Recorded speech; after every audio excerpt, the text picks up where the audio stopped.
The thing that I am passionate about in the work that we do is that while there's wonderful development opportunities inside organizations, training programs, at a certain point it is about giving people effective experiences and providing them with clear and constructive feedback to help them grow. Throughout my career, I find that I think people are afraid to give each other effective feedback. And when you have someone reporting to you that's different than you, sometimes there's even more of a hesitancy to provide critical feedback. Lack of feedback is like not watering a plant. And then we wonder why these employees that we invested so much to bring on leave. Well, they're dying on the vine. So to nurture the talent and develop talent, you need to have a robust flow of feedback. What's working, what's going very well, what's one or two things I can do differently. Well, I often hear from women, I don't like to talk about myself. I don't, it's boastful and it's, one doesn't brag, I was raised that way. And I think, yes, I'm a lady, I don't do that. Well, I think it's selfish not to tell people the stuff that you're good at.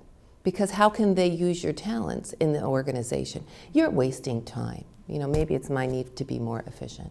I also think you always have an opportunity to get feedback in a very subtle way.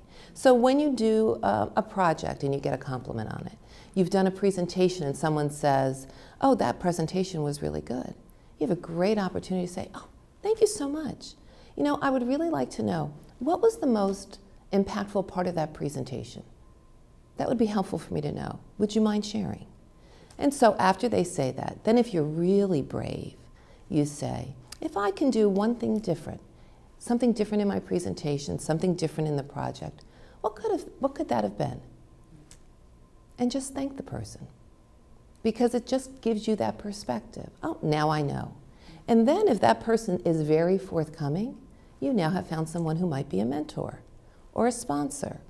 But you've opened that door to have that dialogue with another person, to build that relationship that's critical for you to have as you move forward in your career. Throughout my career, I've seen people abdicate responsibility for their career development to other people. Well, my manager will take care of me. There's a career pipeline, a technical track, I'm on that. So we're just going to lazily go down the river and expect people to just give us that reward. Well, why? So if you don't care about your job, if you don't care about your career, don't expect other people to care more about it than you. And so what we do in the work that we do at Women Unlimited is that we help the women take ownership back to their career. What do you want? Where do you want to go? How can you contribute to the company? Now, how can you articulate that in a way that others can hear you? Because that's what it's all about. Be able to give that perspective to others in a way that lands on them effectively, engages them in a way that they want to work with you.